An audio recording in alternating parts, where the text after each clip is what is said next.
Abdul Ghani, ID 2001D00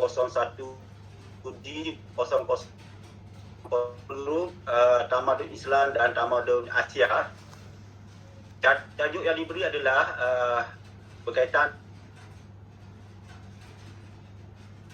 dengan tajuk yang dalam grup kumpulan ditugaskan adalah berkaitan dengan budaya silaturahim.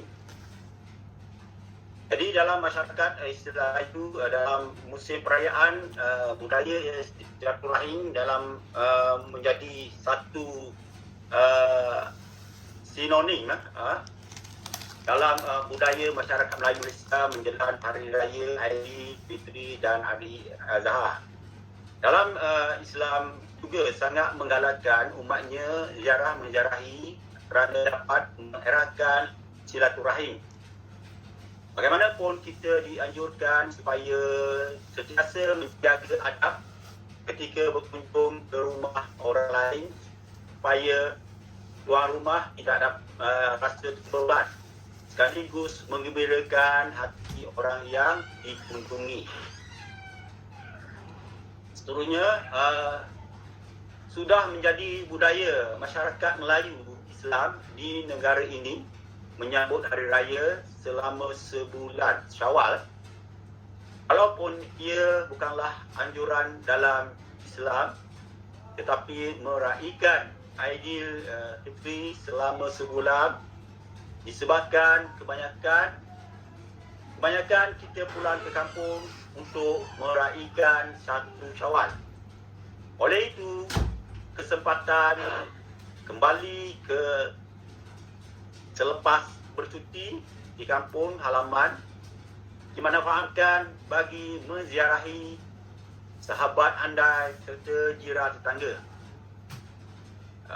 Melalui penganjuran rumah terbuka atau memenuhi undangan pihak yang menjemput.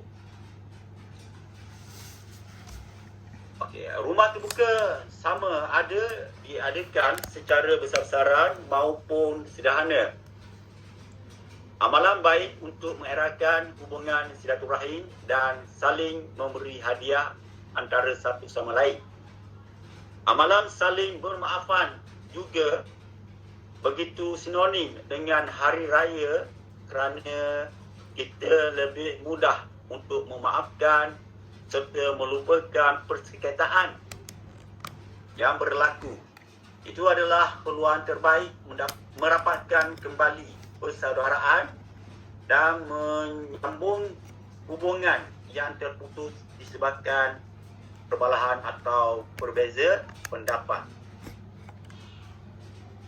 Jadi kunjung-mengunjung mengeratkan hubungan budaya dalam hubungan budaya silaturahim dalam masyarakat Melayu.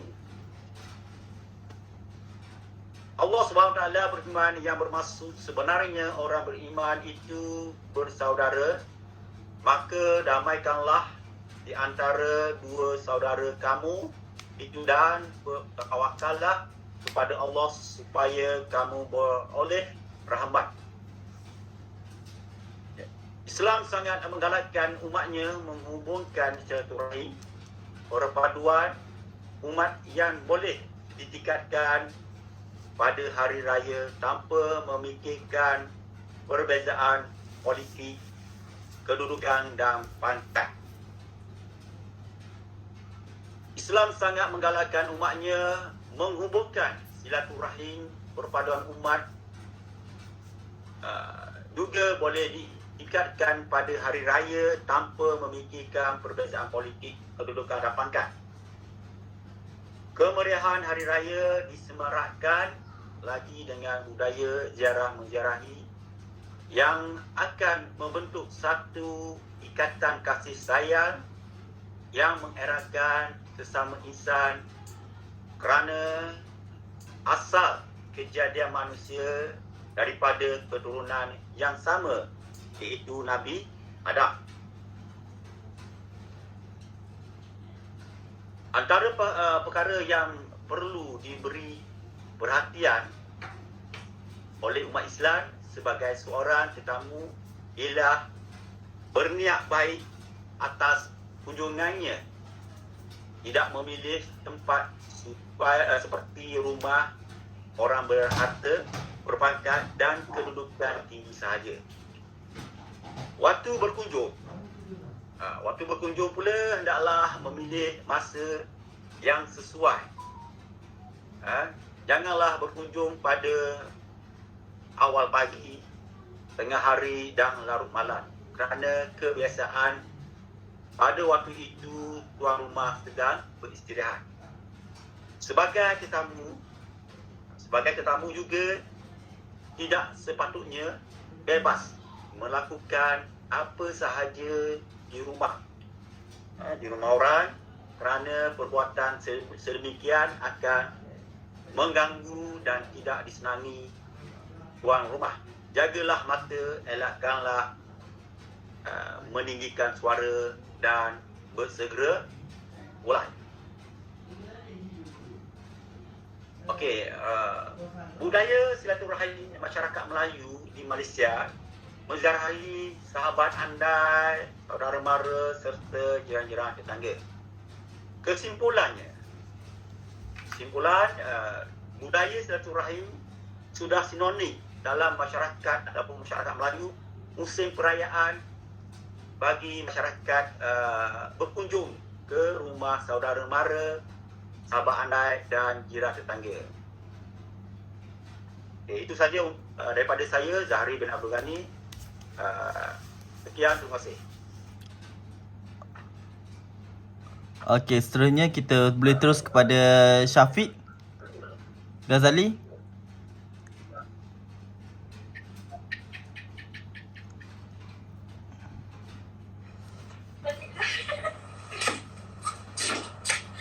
Okey.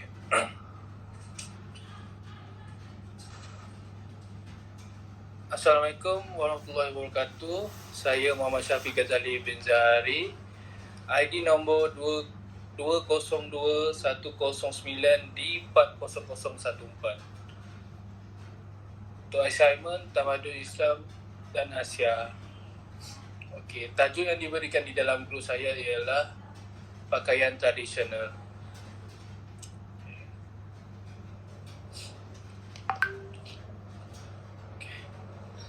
Pakaian tradisional adalah istilah untuk gambarkan baju dan seluar yang dipakai semasa perayaan dalam bahasa kebangsaan Malaysia mengikut kaum-kaum tertentu.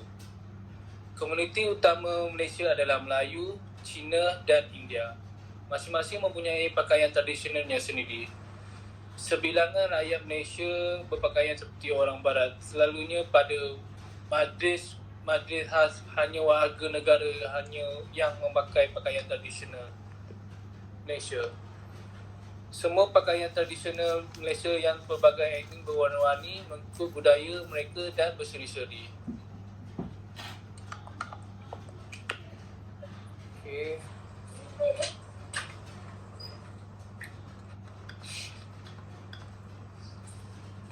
Okey.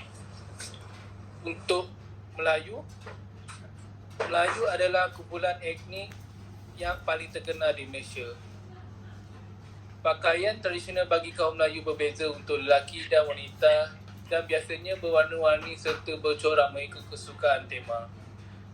Bagi lelaki, pakaian tradisional lelaki Melayu dipanggil baju Melayu.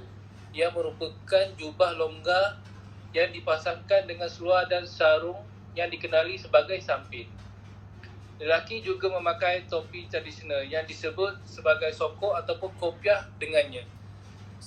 Sebilangan lelaki lebih gemar memakai baju batik dan seluar. Bagi wanita, pakaian tradisional kuno untuk wanita Melayu adalah kembat, termasuk sarung yang diikat di atas dada. Pakaian tradisional wanita sekarang adalah baju kurung yang terdiri dari blaus lengan panjang serta panjang baju ini adalah paras lutut dan rok panjang yang disebut kain. Rok berlipat di satu sisi. Pakaian ini biasanya disertakan dengan selendang di kepala. Versi separuh formal adalah kebaya yang merupakan kostum dua helai yang sesuai dengan kulit.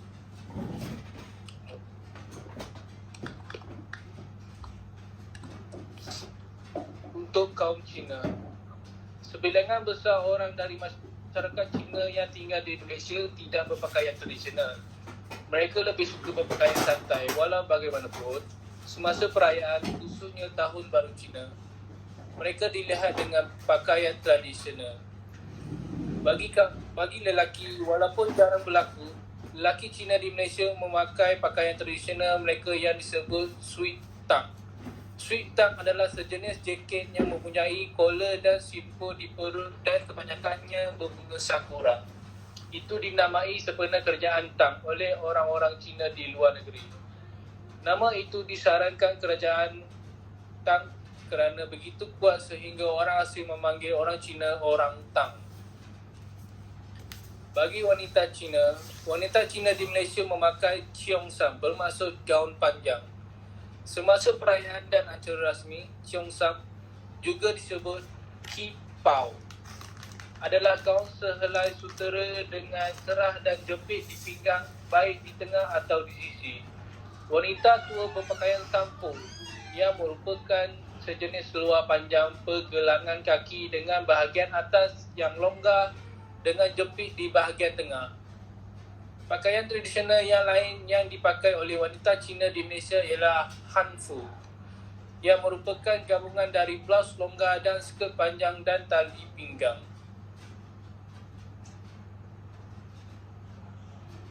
Okey.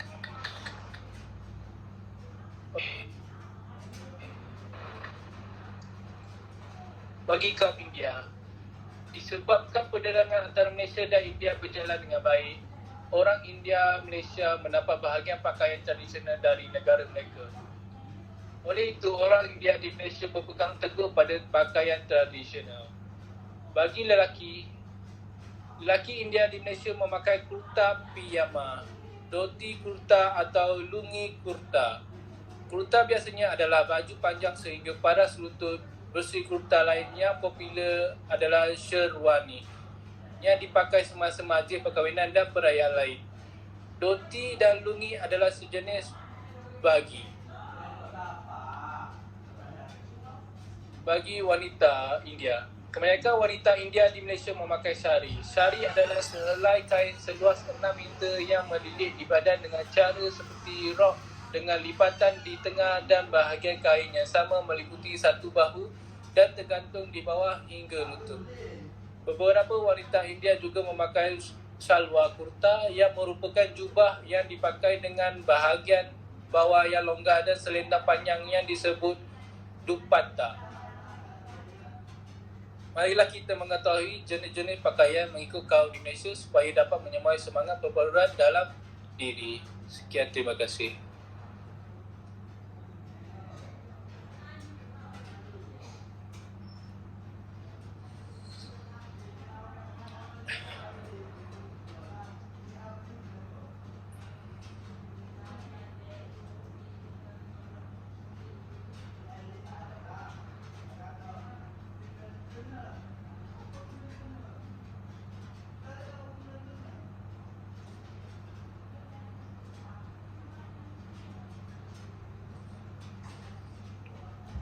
Okey. Dah siap tak? Hello? Dah settle? Okay. Okey, bang. So boleh beralih kepada Rubin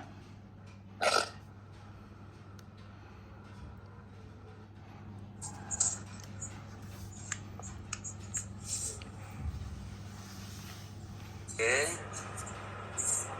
Nama saya Rubin, ID 202109B40048. So saya akan membentangkan tajuk yang akan saya bentangkan, persediaan sebelum hari raya. So ini ialah tip jimat menjelang hari raya untuk persiapan menyambut hari raya Aidilfitri. Yang pertama, sediakan bajet.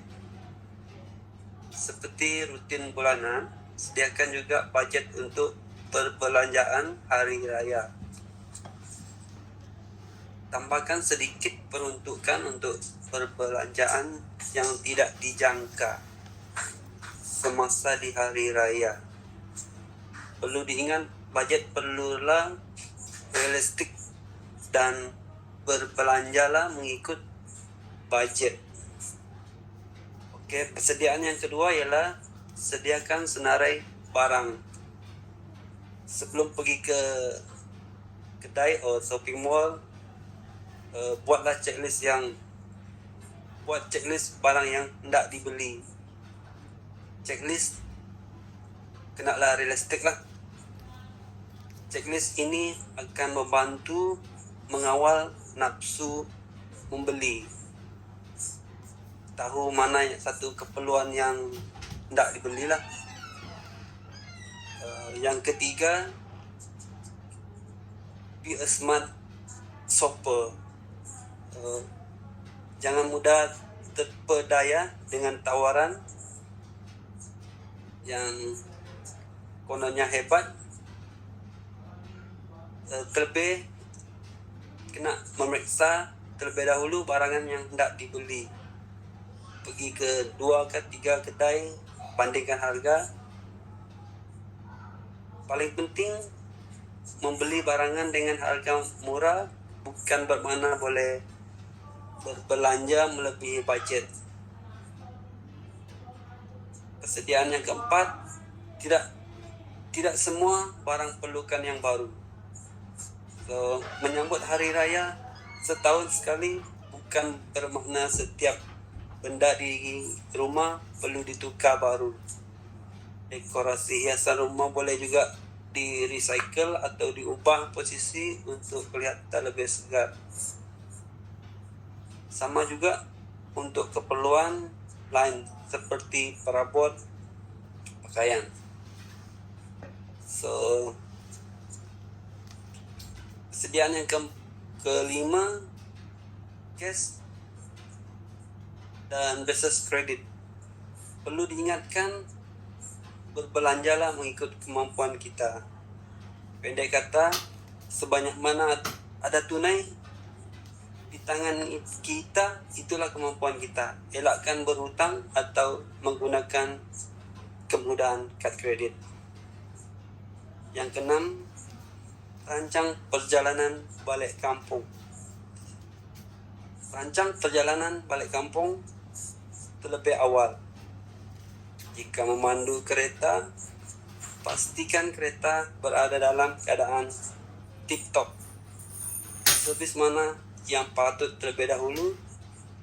Jika balik kampung menggunakan kapal terbang, belilah tiket terlebih awal untuk mengelak harga yang tidak masuk akal.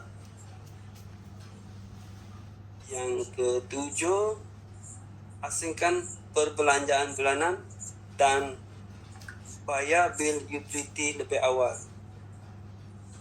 Pastikan duit perbelanjaan bulanan diasingkan terlebih dahulu sebelum bajet untuk hari raya diadakan. Duit perbelanjaan bulanan tidak sepatutnya dicampur aduk dengan perbelanjaan persediaan sebelum hari raya dan juga semasa hari raya. 8. Jangan lupa menabung. Walaupun perbelanjaan hari raya hanyalah sekali je dalam setahun, tetapi simpanan bulanan tidak harus diabaikan.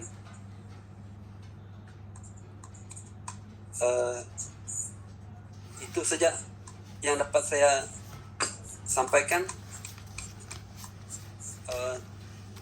Okey. Dari saya. Okey, pembincangan kita dah tamat, iaitu selama 20 minit. Sebabkan saya nak 10 minit je, kita buat 20 minit. Okey, itu lagi bagus. Cuma rasanya saya akan upload. Ada nak apa-apa tambah tak? Tak ada? Tak ada bang. Tak ada. Abang Zahari ada? Okey, dah ada. Okey lah. Okey, tak ada. So, rasanya pembincangan kita dah tamat. Jadi kita tamatkan ni dan saya ucapkan selamat malam dan saya akan upload benda ni kat YouTube. Nanti ambil link tu. Sekejap. Saya nak tambah ni. Ya. Cik Sawi. Cik Wan. Ya, boleh bang? Hello Cik Wan. Ya bang. Okey, saya nak bincang tentang subjek lain macam mana subjek lain. Contoh